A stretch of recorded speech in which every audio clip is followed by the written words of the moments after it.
Right, welcome to episode 6 of Run to the Hills. And we're really glad to be back for another episode, and we hope you enjoy it too. We wanted to start today with saying thank you to everybody who has downloaded the podcast and watched on YouTube. And John's going to give you some quick details on, if you haven't got in contact or subscribed yet, on how you can do that. Yeah, we really appreciate the fact that you've been listening, and we would love it if you could give us a review. I know this is something which a lot of podcasts do, and if you could, whichever platform you have, if you could encourage people by giving us a 5-star review and even a little comment, that would really help. We also have a Facebook page called Run to the Hills, and I'll put the details on the show notes so you can join that. And it'd be great if you join our community, because that means that we can let you know what's happening and you can take part in the competitions. If you're not on Facebook and you want to contact us, probably the best way is email, and we're runtothehills@cheercharge.co.uk. So we really enjoy hearing how you feel about the episodes, how you feel about what we're doing. So please let us know and get in touch. So let's have a little think about this week, Eddie. And we've been following 2 people particularly over this last week. So maybe you could tell us a bit about Sabrina. Yeah, we were, you managed to actually bump into Sabrina over the weekend. She was taking on an FKT on the Caledonian Way, which she smashed. Her previous best was 3 days and 10 hours. And she finished this time in 3 days, 2 hours and 28 minutes. And if you pop over to Wild Ginger Running, Claire Maxted's YouTube channel, there's a really good video of her finishing, and she sits down. She looks a little bit shell-shocked, or not surprised, but she has a nice cup of tea. And yeah, good on her. What a great effort. And you saw her and said she was just looking super smooth, in control. She's incredibly strong, isn't she? Yeah, it was really good because this last weekend I was supporting Alex Morley, who was doing his charity run across the country. And I was running with him for a section for about 10. I ran out 10 miles and then ran back within 10 miles. And I hadn't realized that the Pennine Way and the Hadrian's Wall path actually are together for about 5 or 6 miles. So as I was running with Alex, there we saw Sabrina running towards us. So it was lovely to see her. I say she was running really strongly and doing well. And also a big congrats to Alex. He made it right across the country, just over 100 miles, and he achieved his goal and raising money for his brother. So I'll be putting out a little video about Alex in the next few weeks. So that was good. So we just want to give congratulations to both those that we followed over this weekend. Right, the next part of our podcast, we've got our competition. Eddie, can you tell us, it was all about recovery, this one, wasn't it? And we were asking people for their tips. So can you announce the winner and tell us what you thought, please? Yeah, everybody recovers as it looked on Facebook. Everybody recovers in a different way and has different ideas. But we decided this week to choose Andy Norman, who's come up with excellent suggestions, been close on winning every week, and he's finally made it now. And I liked his suggestion where he says take the stairs at every opportunity, go up and down the stairs, and don't use the handrail, which I thought was a bit, those first 24 hours after an ultra, many people without the handrail would be stuck. It made me laugh as well, because I remember myself when the kids were babies, and I used to get stuck upstairs having changed their nappies. If I'd done an ultra like on the Sunday, Bryn, my husband, had gone back to work, and I'd be like, oh, I've got the baby and the stairs and no handrail, and I can't get downstairs. And many times I used to come down on my bum down the stairs holding the baby. So it made me chortle. So yeah, Andy, and he also posted a picture of a pizza. So stairs, keeping those legs moving, and a picture of the pizza. He's the winner of 10 Chia Charge protein bars. Delicious. We look forward to seeing a picture of you eating them all at once, Andy. I think some of my favorite videos, Eddie, is seeing people after doing particularly 24-hour races around a track where you just hammer the same muscle groups all the time. And you see pictures or little videos of people trying to walk up the stairs, and they'd maybe run 130, 140 miles. And then the next morning, just walking up or down a set of stairs it looks like Mount Everest. You know what it's like when you finish a race and you go into the village hall or whatever, and you sort of stand, and maybe then you sit, and then you're like, I've just run 100 miles. but then the journey to the car or down the pavement seems like you're like, I can't do it. It's impossible. Yeah, many happy memories of those lovely ultra finishes. Yeah, I remember one of my West Highland Ways where I'd done pretty well and I'd finished really strongly, but an hour later, leaving the leisure centre and walking to the car, and there was a tiny step, just a curb, and I needed help to get over this curb. And I remember my girls were just laughing, you know, because they was thinking, "You've just run 95 miles and now you can't even get up a curb." I think after my first couple of ultras, my husband learned, like, the minute I finished, he'd be like, get changed, get warm, because in 5 minutes you're going to be incapable of moving and probably being sick in a nappy bag in a car. So let's get you changed before you then seize up and become useless for about 4 days. Oh, how we love it. I know, the joys of ultra running, eh? Brilliant. Okay, well, the South Downs Way, Eddie, is now 7 weeks tomorrow. So it's ticking down. So you're in the heart of your training. Now, last week, you told us that you were planning to do this exciting run where you were going to try and link 2 valleys together. So did you? And how did it go? I very nearly didn't happen. So yesterday morning I woke up and I planned to do it. So I'd had a little rest the day before. And I was all packed and ready to go. And then I'd forgotten that on a Thursday in France, they are allowed to hunt in the mountains all through the autumn. And they're just free for all hunting. So there's just guys out with guns shooting. It's truly terrifying. And they'd been up shooting around our house since about 4 o'clock in the morning. Oh no, what shall I do? Anyway, so I dropped the kids off at school and I thought I'll just have to run on the sort of valley floors on the paths where you still might get shot, but it's less likely. And so I put my road shoes on, ran up the road from us up to the sort of first climb. It's all quite safe. And I didn't see any cars and I didn't see any hunters. And I thought, you know what, I'm just gonna carry on up this hill and carry on. And in the classic Eddie way, I just carried on and ended up doing the whole route in road shoes, which wasn't the wisest of moves because fortunately it was dry, but some of the descents and kicking the stones in road shoes can be a bit emotional after a while. But yeah, in the end, I had it was really, really hot. About 30 degrees on the last drag up the hill, which was just a bit emotional, but yeah, had a really great run, managed to find my way. I managed to find the path I wasn't sure about. The guy was taking down the signs for people that have been out in the mountains and out around Chamonix. You know, you have all those signs with the different how long it's going to take you, and you're always like 2.5 hours. I can do that in 14 minutes. And he was just taking them all down as I got to this junction where there were like 4 paths. I was like, oh no, which way? He was very kind and he pointed me in the right direction and I linked all the paths together. And yeah, it was a bit longer than I thought it was going to be. My watch died, so I don't have statistics for you, John, but I think it was about 40k and about 1,800 meters of climbing. I thought it was going to be a bit more climbing, but it was plenty. And yeah, it felt really good. I did feel tired. I live up a hill, so all my runs finish with 2 miles up, 600 feet. But I feel that that's good because there's a climb in the end of the South Downs Way 100 in your last checkpoint, and then you go straight uphill for a couple of miles. Is my top tip for you this week. So that must be at about 94 miles, I reckon. And there's one last climb. And then you go steep downhill into the last 2 miles on the road. So I always think that's really good practice when you're really tired to come up. If you can run strong up my hill back home, I always feel that's a good sign that I'm in shape. So yeah, I'm really happy to have done that. You know, sometimes, I don't know if you do, but I dread those long runs sometimes when you know they're coming on your training plan.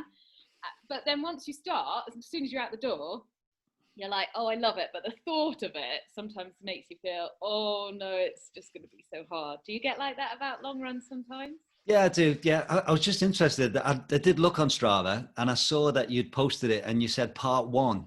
And because that's because your watch died, presumably. Yeah, so then I carried on running and then I looked down at my watch and it had died. It's ruined. It doesn't count anymore now. It's ruined.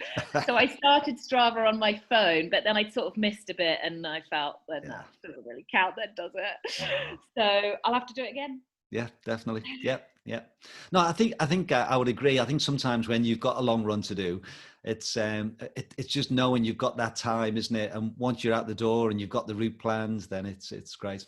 Yeah, I must have. Am I training this week? I like to have a 4-week plan, so I have 3 weeks of building up and then an easier week. So this was my easier week, so I've not done as much. I went to the club on Monday, and we had a good session. In fact, our Monday session was 6 by 5 minutes, and we start at the same point every time, and then you try and reach the same point each time on the 5 minutes, and then you've got 2 minutes to jog back to the start again. So it's quite good, and we do it quite regularly. So I look back and I know where I got to a year ago, which was a little bit depressing this week, and I didn't quite get so far as I was a year ago.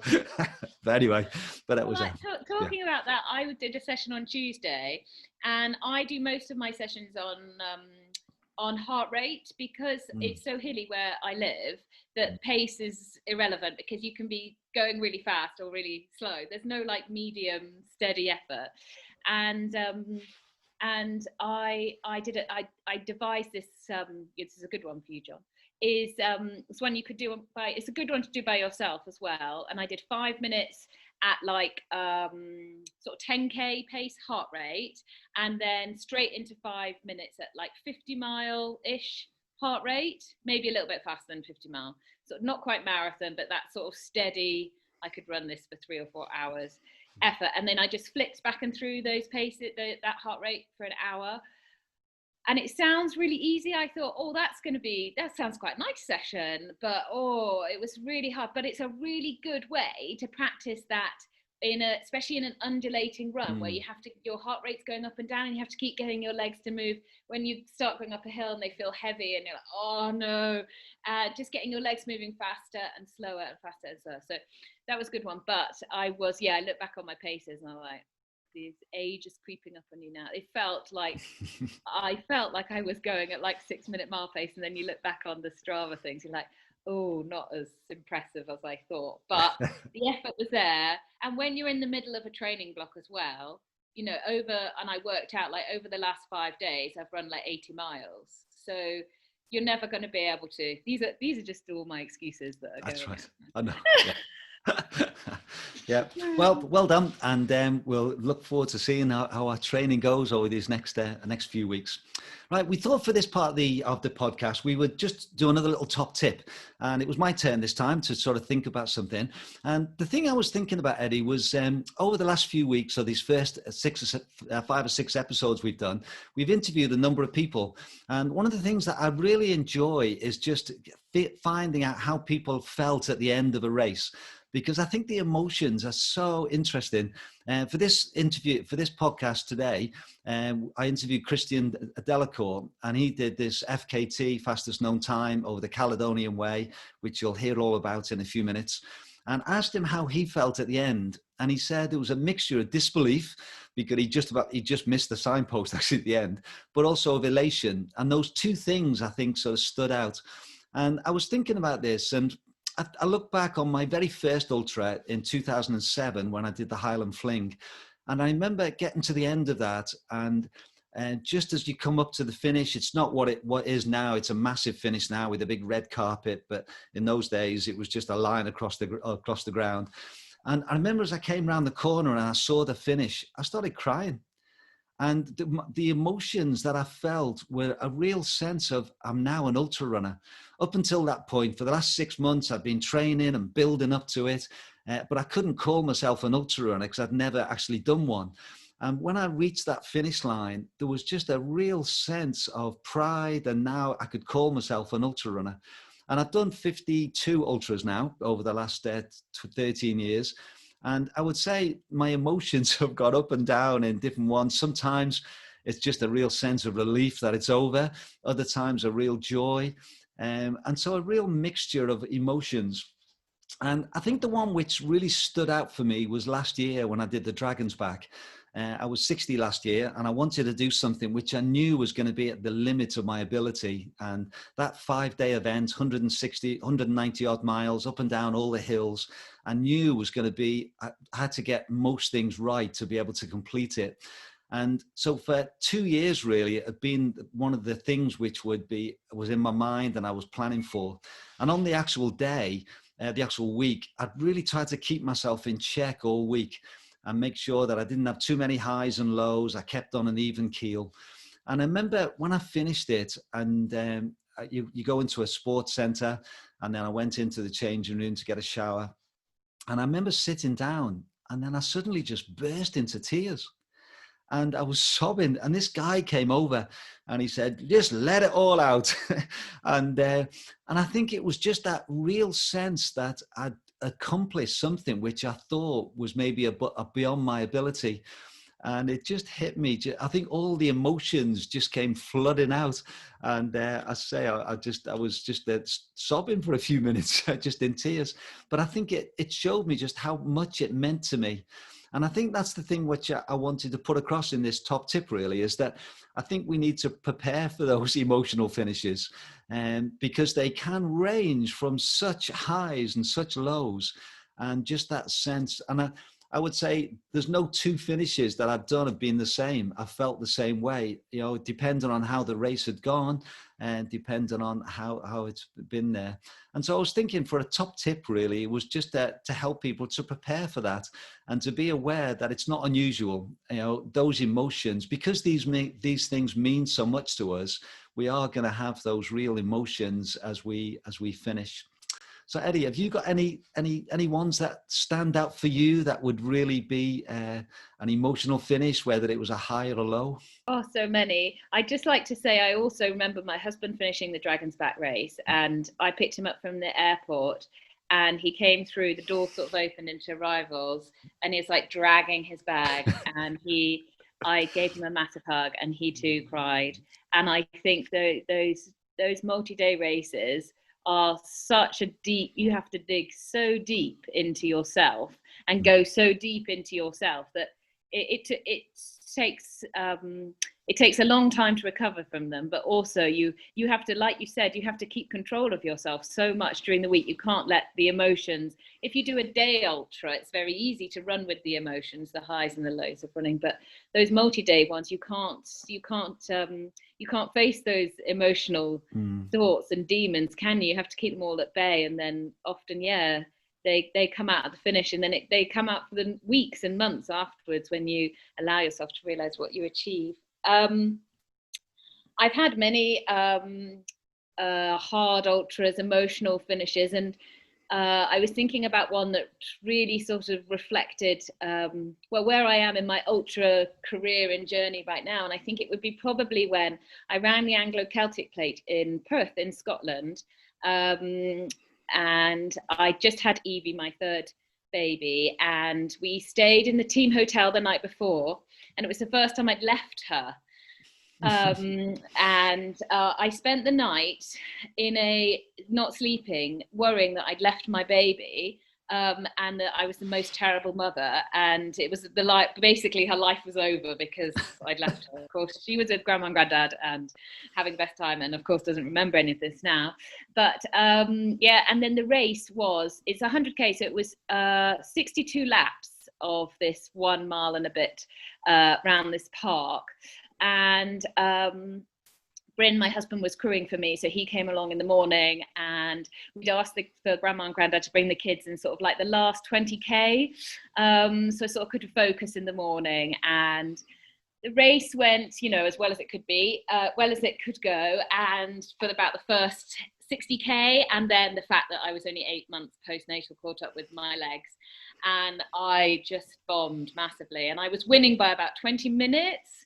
And then I got overtaken. I just went backwards, and I got overtaken into second place. But then my children appeared, and I was sort of trying to keep this shuffle going. And I'd give myself like, right, run for, 5 minutes, and then you can walk for 50 steps.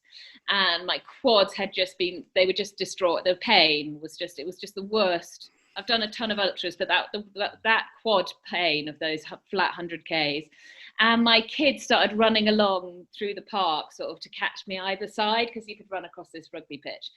And the emotion of seeing them and holding it all together in the last 10K, when I was like, oh my gosh, only 6 more of these laps to run, and my kids running around, and I could see my little baby, perfectly happy, of course. So I'd beaten myself up all about this.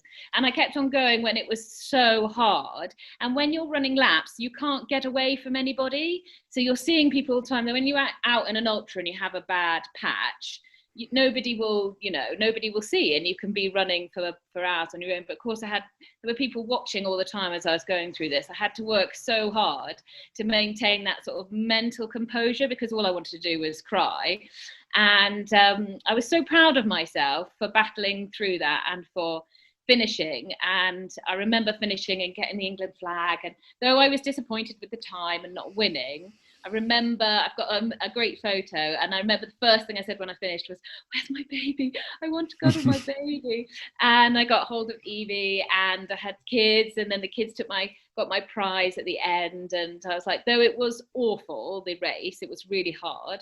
It was, I was really proud of myself for showing the kids what their mum could do, and that when things don't all go according to plan, you carry on and you battle through. And they were such an inspiration to me as well, seeing them, they were so proud of their mum. Didn't matter. I mean, I could have been,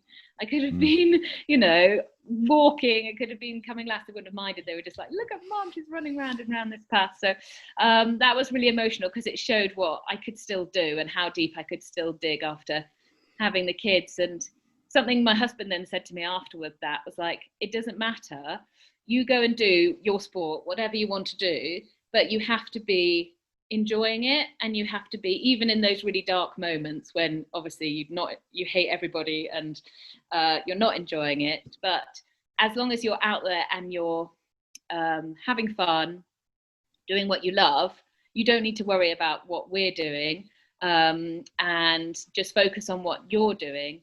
And that sort of made, from then on, that sort of changed my way of thinking and changed my way of finishes, because it didn't really matter what I did out on the trail or where I finished or what the time was, as long as I was enjoying it. And so then every time I finish an ultra, then I've been able to reflect going, oh, that went really well, that didn't go so well, but I did, in the end, I did really enjoy it. And I think that's taken away some of the pressure now. So yeah, that was hugely emotional. And I still look back on it now with great emotion that I did that. But I'm so happy that the kids got to see me do that too.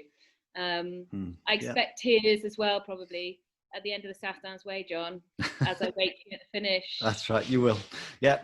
So there's some of our stories, and we thought for this week, for our competition, and this week we've got a bandana, a cheer charge bandana, and we're looking for your emotional finishes, and we'd love to see some photos, wouldn't we, Eddie?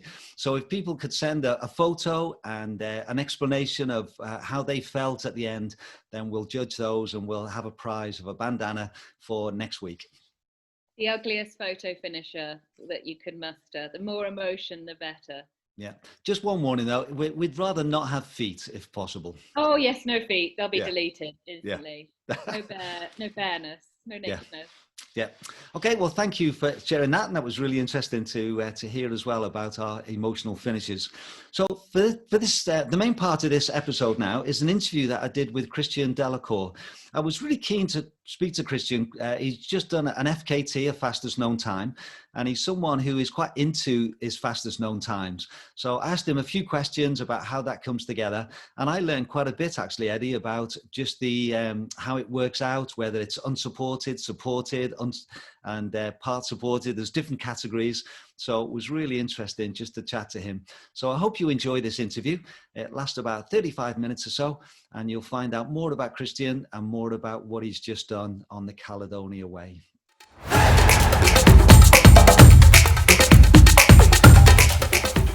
Right, for the main part of our podcast for this episode, we've got Kristian, and I really wanted to chat to Kristian about his FKT and find out more about it. But before we get on to that, maybe you could just introduce yourself, please, Kristian, where you are now, and maybe just a little bit about you. How are you doing?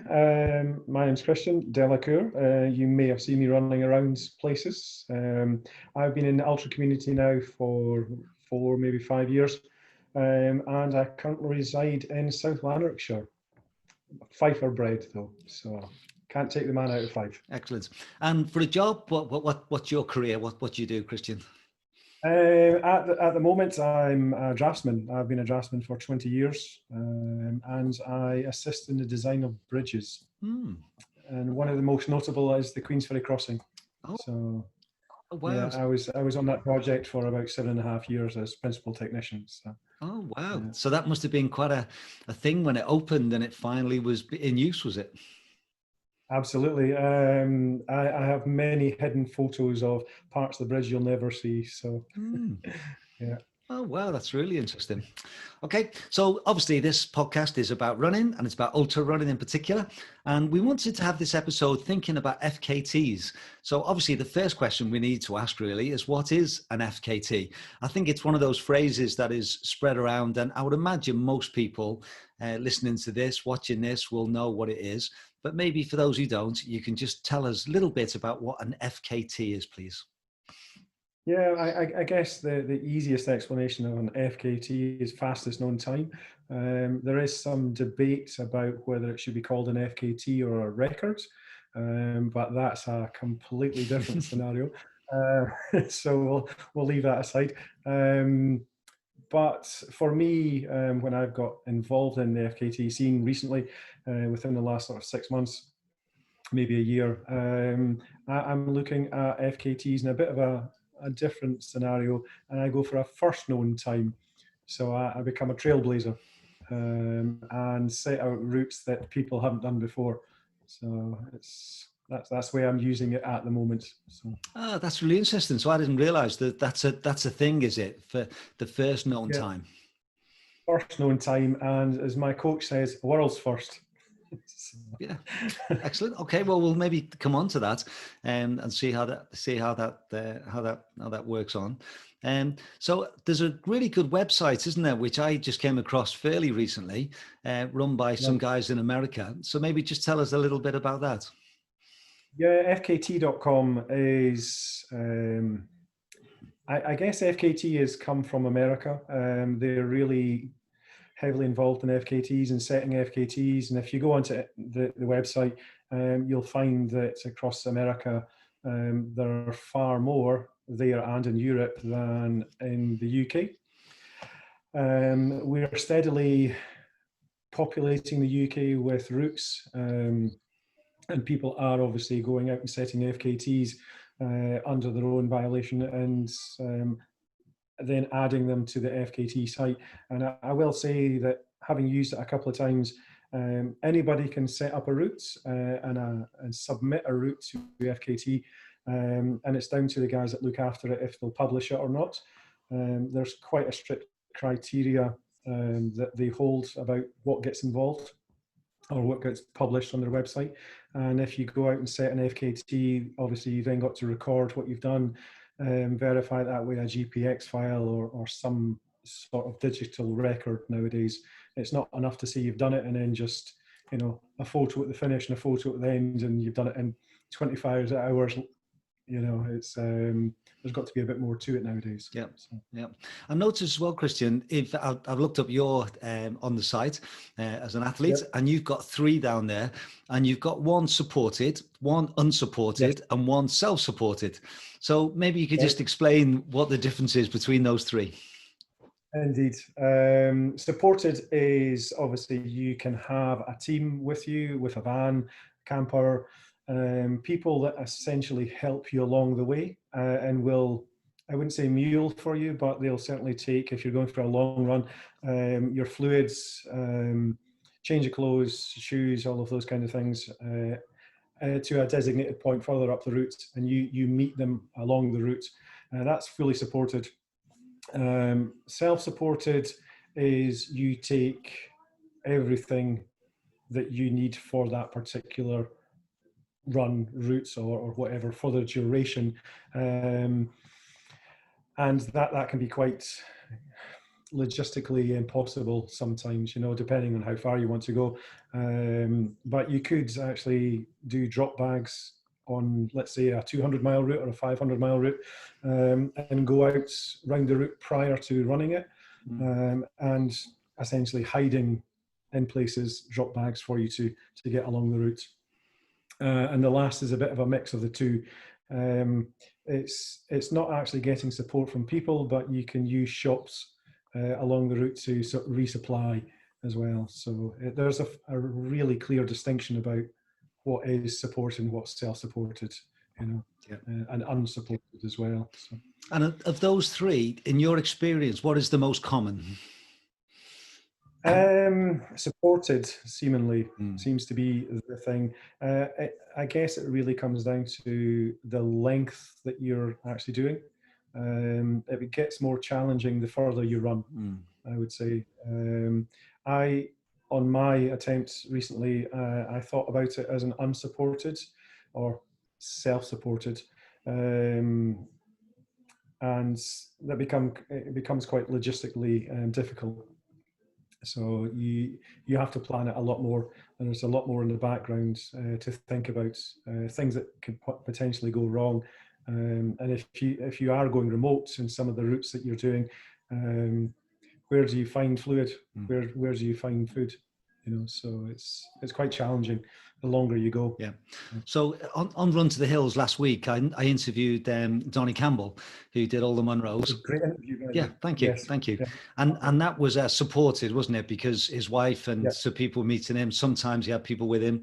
I've just noticed that Sabrina Verjee has just finished the Caledonian Way today, and that was a supported attempt as well, wasn't it? Because she had people running with her. In fact, I saw her on Saturday when I was running with Alex Morley, so that was quite interesting. We just happened to see each other. Okay, so that's given us a little bit of background for those. So let's think about your FKTs then. So you've got 3 down on the list. You've got your John Muir Way that was self-supported in that was 2019. And then you did it again unsupported in 2020 in February. And then you've had your Caledonian Way. So maybe just tell us a little bit about the John Muir ones first, please. Yeah, John Muir. I had a thought about doing that for maybe a year prior to doing it, and I kept it fairly quiet. I'd actually spoken to a friend of mine in Fife about running it with me, and that didn't actually gain any traction. And then I moved into South Lanarkshire, so that never happened. It was still in the back of my mind at the time, and I just kind of penciled it in the diary in the head and went, I've got 2 weeks off at Christmas, so why not on Boxing Day, just go for it, you know. So off I set on the 26th of December last year, and 135 miles later finished in Dunbar. So yeah, a bit of fun. Yeah. And was the weather as bad as you thought it would be at that time of year? The weather was quite dramatic, I've got to say. So I think I had my waterproof jacket on all the time. It was raining for probably 70% of my run, actually. And it was only when I was getting closer to Dunbar that the rain stopped and the sun came out, but I couldn't be bothered taking my waterproof jacket off. So I was trying to just maintain forward progression. So that was difficult. And obviously, if you're thinking about doing long things winter, you've got an awful lot of hours in the dark, you know, so it can be quite mentally tough. As well. Yeah. But that one took you 1 day, 5 hours and 29 minutes. And then this year in February, you decided to do it again, but you did it unsupported. I did. Yeah. And that took you 1 day, 7 hours. So just a couple of hours longer, but you had no support at all for that one. So you carried everything you needed. No, that's right. I did have a guy, a good friend of mine, and one of my best friends, who actually got me started into running all those years ago now, 5 years.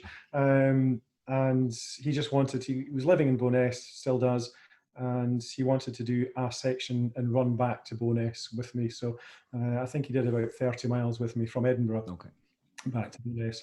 But obviously he didn't carry anything for me or give me anything. It was just a bit of a nice thing to have. But the reason it took longer is I tried to enjoy it a little bit more. to the point where I actually stopped off in a pub and I had a bag of chips and half a Guinness. So that was 45 minutes right there. That was very enjoyable. Yeah. So, Now, I do remember, Kristian, the very first time I met you, you're nicely clean shaven now, but you had a massive big beard when I met you the first time. And that was to do with, wait, was that a charity thing? yeah, that was a charity shave off essentially. I grew a beard for 9 months essentially, so I didn't touch it after Christmas, and it just got bigger and bigger. Maybe you want to share a photo at some point. It's horrendous. I look like a ginger Santa Claus actually, and that was for running the race across Scotland 2 years ago. So that was to promote Teenage Cancer Trust. So Callum, one of my good friends in Fife, one of his nephews was going through, he's only 17 at the time, was going through testicular cancer treatment. So we both decided to raise a bit of money for Teenage Cancer Trust. And I thought a charity shave-off was the thing to do. And for all my days, that is the first time I've ever grown a beard, and I've got to say, I hated it. Right. Absolutely hated it. Yeah. Well, it's funny. Never do it again. Yeah, I just assumed you always had a beard. You know, when I met you, and I remember we had a run together with the Glee Club, and you turned up with this big beard, and I thought that's just who you are. You know, like some people always have a beard, but that's not true. My beard does not define me. Yeah. Okay, so let's think about this present or this recent one that you've done then. So this was on the Caledonian Way, and maybe you could just tell us a little bit about why you chose that one and how far it is and where it goes. Yeah, the Caledonian Way came about one of those searches for something else to do. I think ultra runners get a bit restless, you know, if we don't have races. And obviously the current situation we're in just now, it's races just don't happen. So I was looking for something long to do to test my abilities based on the training that I've been going through with my coach, and to see if it's all working, and I'm hopefully getting better. So I have a little link bookmarked to the long walking routes of Scotland. And that was really my source of inspiration, and I've still got that bookmarked, and maybe a question later, that's probably what I'm going to be doing. There are certain routes on there that I'll probably end up doing at some point, let's just say that. And there was nothing really I wanted to do on the list quite yet. Things that I like the sound of were maybe a little bit small. I say that in regards to they were 150k. So I was wanting to test myself a little bit more than that, because I was training for Cape Wrath Ultra this year and the Val d'Aran in the Pyrenees. So both are, one's a multi-distance and one's a pretty much 100 miler with 11,500 meter ascent. So two very different things, but quite long in terms of being on your feet. So I decided to go back for something long and go back into the realms of 200s. I had a little bit of a search, and whilst I was searching, the NCN, the National Cycle Network, popped up on my radar from Sustrans. And then there it was, like a bolt out of the blue. This line that goes from Campbelltown all the way north to Inverness. It's suggested, and I do say that, the website says 234 miles. And that's pretty much all of Scotland when you see it on a map. And it's absolutely scared the bejesus out of me when I saw it full scale. And I thought, yeah, that'll do. I'll try that. So, and is that a cycle route primarily? It is, yeah. Primarily it's a cycle route for walkers, and it's they break it down, and it has more than 86% of tarmac, or about 86%. So you're saying it's got about 200 miles of tarmac. Now I've run it, I would push that number up, actually. Yeah. So they're making slight adjustments and renewals to some of the network as well. So I think there's a little bit more tar now. So yeah, but there's a fair amount of ascent. I think there's over 15,000 feet of ascent, isn't there? So it's not flat. no, it's actually very lumpy. Mm. In parts, it's particularly lumpy. I think the website also says it's 24,000 foot. My watch has recorded, I think, 5,200 meters, something of that nature. So the website's a good indication. And all I can say is, based on Race Across Scotland, which was another 2 years ago, that came out at 220 miles with about 11,500 foot ascent. So relatively flat for the distance. This was a good test because it was relatively the same distance, but twice the amount of vert gain. Yeah. So if I could do it in a lesser time, I knew everything was going in the right direction. So I think we all want to know that the training is working, so regardless of how old we're getting. Yeah. And it took you 2 days, 13 hours and 23 minutes. So you've set the first known time for that route, and hopefully maybe someone will have a look at it, like James Stewart did on the John Muir Way, didn't he? And he set your time as his target, and was able to get underneath that. So, but that's what you wanted to do, presumably, to set a standard and then see if people can beat it. Yeah, I think it's more about, I'm not bothered about the latter part at all. It's just, I actually had a conversation very briefly in the chat room from a coaching group, and it was about racing, and the comment I made was, racing's racing, and it's actually about testing yourself, and that's more what I'm about.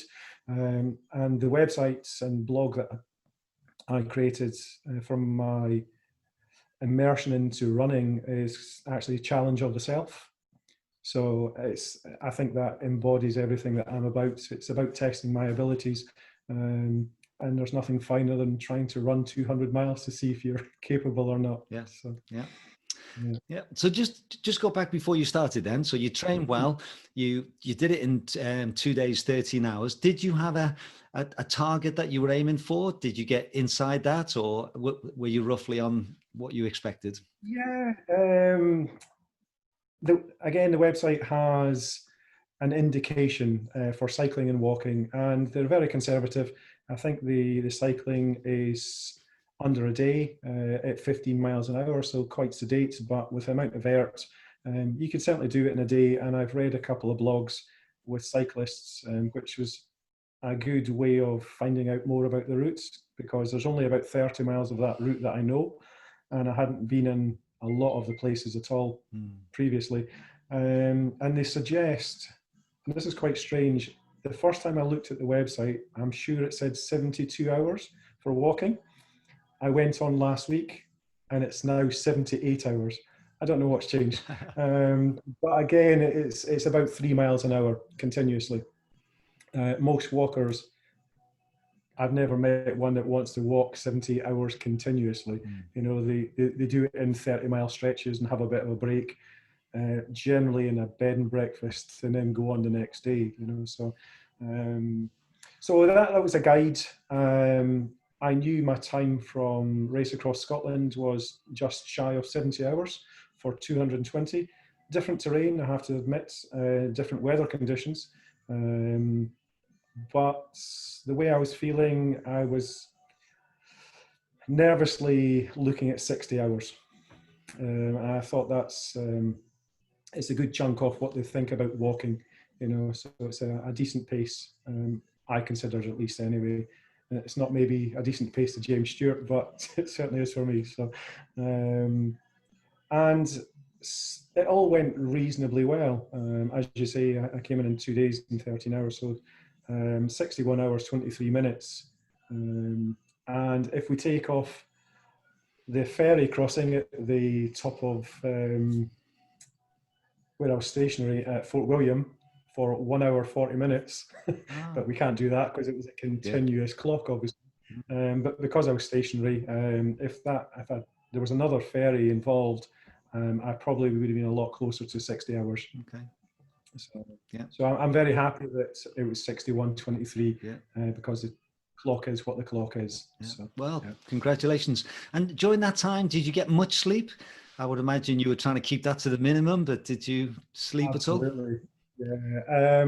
I had an hour and a half max, I think, and that was in two parts. So I had, yeah, a half an hour round about 10 Oban, and then I had a full hour before I set off from Fort William. I did get very, very tired going into the last morning. About 4 o'clock, I was going out of the Fort Augustus into Foyers, dead on my feet, staggering across the road, going up a hill, focusing too much on a head torch, and it just drains your mental capacity. I looked at my watch and it had stopped. So I then had to sit down and charge it, or put it on charge. And actually I fell asleep against the fence. So yeah, but that was just for a few minutes. Yeah. I was absolutely shattered at that point. So yeah. Yes. And was that enough to recharge you a bit, besides your watch, recharge you to sort of get going? Yeah, definitely. I did it something similar in Race Across Scotland as well. That when your body becomes so tired, it just needs to sleep. And you know, if you do sit down, it just shuts down at the same time. And I fully remember going through a gate. There was a bench just after the gate. I sat on the bench to reconfigure something in my bag, and I fell asleep. And I didn't know for how long. I didn't know if anybody had passed me. And the adrenaline when I actually woke up after that set me off on the next 8 miles at sub 8 minute mile pace. Wow. And I was 160 miles into the race at that point. So I think my coach, Damien Hall, is an advocate of small bites of sleep as well. It's enough just to get you through, and it gives you the adrenaline and re-energize you to go again. So as long as you eat properly and obviously fuel yourself. So yeah, which didn't go to plan. Yeah, it is amazing, isn't it, what the human body can do? You know, when you think you spoke, you 7, 8 hours is a good amount of sleep each night, but it's amazing that you can manage for a short period of time on a lot less, can't you? Yeah. Absolutely. You know, and you have to then take into consideration that actually I was awake for a whole day prior to setting off. You know, I was up at a normal time. I had to get my kit, check my kit again, and then, you know, travel down to the start and then set off at midnight. So I had a whole day of still being awake. And then, you know, that just adds to sleep deprivation. So I was essentially awake for 3 days. So was that deliberate to start at midnight? Yes, it was. It seems quite arbitrary, and in fact, I decided to set off at 1 minute past midnight, so 1 minute on Friday morning, and it was because of the ferries. This challenge is very unique. That you have to catch the Corran ferry at the bottom of Loch Linnhe. And that's quite a regular ferry. It starts off at 6:30 in the morning and goes all the way through to, I think, 6 in the evening. The one at the top, when you need to get back across into Fort William, I think it only sails 3 times a day. So you kind of have to get your timings right. And they don't do a Sunday crossing. So for me, setting off on Friday, I had to make sure I had to get at least the last ferry, which was, I think, 4:30 in the. I need changed these times because of COVID as well. It was meant to be 5 o'clock or just after, and actually it was pulled forward to 4:30 in the afternoon.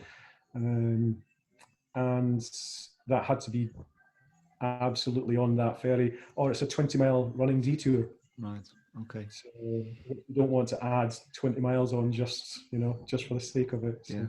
Yeah. Okay, so during that 2 days, 13 hours, you mentioned maybe a couple of times when you were really sleepy, but did you have any real lows that you had to get through and battle through? And if so, how did you get through them? Tiredness for sure, but you know that you can get through it. And I was lucky enough that for the first 100 miles, I was self-supported, but I did have crew. So I became supported after 100 miles. And my friend Gail and a mutual friend, Katie Hall, were kind enough to have a camper van. So I had a mobile shop essentially, and foods and things for the rest of it. So that was great, but the difficulty was eating. My body decided, I think sometime on Saturday, that it just didn't want to swallow. So eating became, well, real food became quite problematic.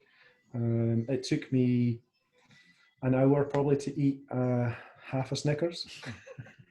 And, you know, whilst you're trying to make forward progression, and it just became a bit of a bind. But I've had that before. And the only way through it is, I guess, like ultras, you have moments of doubt whilst you're running, if you can do it and if your feet hurt and all those kind of things. It's a bit of a self-check and reality check, and it'll get better. You know, it's just having the confidence that it'll pass. And the thing that saved me was my crew. That was great. But in the van, I'd stocked on porridge pots. Fantastic food. So after that bout of not being able to eat, the first thing I did when I got to the van was have a porridge pot, and that saved my bacon, so to speak, from a vegetarian. Yeah, and also just intrigued to know how you felt at the end. I've seen a little video that was posted on of you sort of running up the final little hill, and then a couple of cyclists are amazed that you've done the whole thing in a wanna. So just tell us just the emotion when you finished that challenge. Disbelief, actually, in a word, disbelief. I was so adamant just to get to my crew at the time. I'd missed the signpost. I actually ran past the finish, and it had to tell me to, you know, where the signpost was. I was just needing to stop at that point. Elated, you know, once I actually sat down. Obviously, there's a photo I sent that I've got quite a big smile on my face. So elation and disbelief all rolled into one. But as you say, the cyclists appeared 30 seconds, not even that, after I'd finished, you know, and they give me a bit of a round of applause as well, and ask what I've just done, you know. So it was quite a funny ending to 238 miles. It turned out to be. Well, Kristian, congratulations. I think and I think sometimes when you're in a race, you've got people around you and you've got the sort of buzz of whatever. I think when you do a personal challenge like this and you're on your own for the whole of it, okay, you might meet your support crew. It's a different challenge, you know, mentally as well, just being able to push through and to keep going. So congratulations. Well done. Thank you very much. Yeah. So now you've already hinted that this is not the last one you're going to do. So what are your plans there for next year or in the coming years? I'd like to possibly do another one the back end of this year. I think I have self-loathing, like many ultra runners. We like to punish ourselves. So I probably go out and pick a route from that list I was talking about, the long walks of Scotland. I've got one in mind already, and it's a wee short one. It's only 130k, so just get it done in a honour. Almost a morning's work. Well, we look forward to seeing that, and we'll see your name appearing on the fastest known time website. So that's really good. Yeah. Okay. Well, thank you so much. Now we like to ask our guests just some quick fire questions, some lightning questions. So I say there's no right or wrong on these ones, but if we can just whip through these, it'd be great. So, road or trail?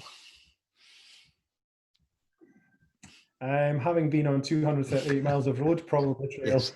I was thinking that might be the answer. Sun or rain? I thought about this, and it's a difficult one. I do enjoy running through the rain, but more often than not, sun. Okay. Yeah. And hot or cold? Hot, actually. Cold if it's ice cream, but hot, yes. Okay. Yeah. Favorite thing to listen to when running, if anything? The clarity of my mind. Or not, but also my feet and my breath, actually. I've gone through a period when I started running about cadence, so I do like to listen to my feet, just to make sure that everything's kind of working in the right way. Yeah. So, And another question about feet. That's how many pairs of trainers do you own? I looked at this. I actually have 22. Wow. They're all on the go at the moment, are they? In various states of disrepair and wear, but yeah, they're all wearable. Yes. Okay. What's the longest you've gone without washing your kit? That's an easy one. MGS 2017, 10 days. Right. Okay. I wore it all the way through from start to finish. And did it survive afterwards? Yes, I still have it actually. Yeah. Well done. Okay. What's the strangest thing you've seen out on a run? Now, I had a bat land on my head before, but I didn't see it. So, and that was on the Join Your Way, and that will freak a lot of people out. But the strangest thing, and forgive me for saying this, is I actually, let's say, how do you say it nicely? A couple embracing, shall we say? Okay. Okay. We'll push on from that one. Move on. Yeah. And what's the best prize you've seen at a race, either you've received or you've seen being given out? Recently, actually, there was a virtual joggle that GB Ultra have just done, and I didn't know the prize they were giving out for actually first, seconds, and thirds. And it looks like it's a foot-high wooden lion's head, and it looks immense, absolutely immense. So, yeah, that. And if I knew about it, I probably would have tried harder on that. Yeah. And the final question is, what is your favourite distance to race? Oh, it's got to be 200s, but I don't race them, you know. So yeah, long stuff now. Yeah, I think it's definitely the longer stuff. That's what floats your boat, is it? I think my coach has put the nail on the head, and he says, I think your 40 is long.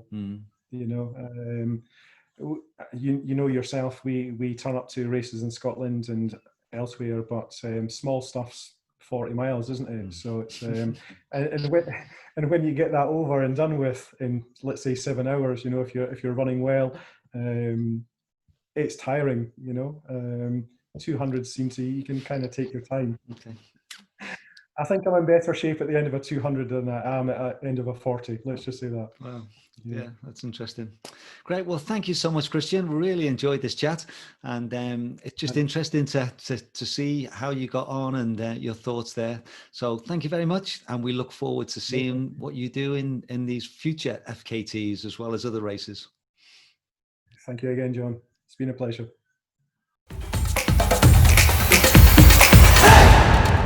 So I hope you've really enjoyed this episode and that interview with Kristian and learning more about emotional finishes. So remember, we're looking for your emotional finish with a photo, and we'll judge those for next week. Eddie, have you got anything particular on this week? Another busy week, just another training week next week. The weather's not looking great in the mountains, so I'll probably stick to some lower running, maybe a bit more a flatter, longer run, and I'm going to have a re-go at that session I did this week, the different paces, see if I can crack that a bit better, a bit more focused, John. Yep. What about you? We're actually just not too much this weekend, and then I'm going to pick it up again from next week with some longer runs. So I'm going to do another 3-week block basically, which will lead up a longer run and then leading up to the Hardmoors 55 I'm doing. But this weekend... Yeah, this weekend is the Hardmoors 60. So next week's episode will be a couple of interviews that I've lined up with a couple of ladies who are doing the race. And also, hopefully, we'll get the male and female winner on again. So that will be next week's episode. So I'm John Kynaston, and this was episode 6. I'm Edwina Sutton. Let's run to the hills.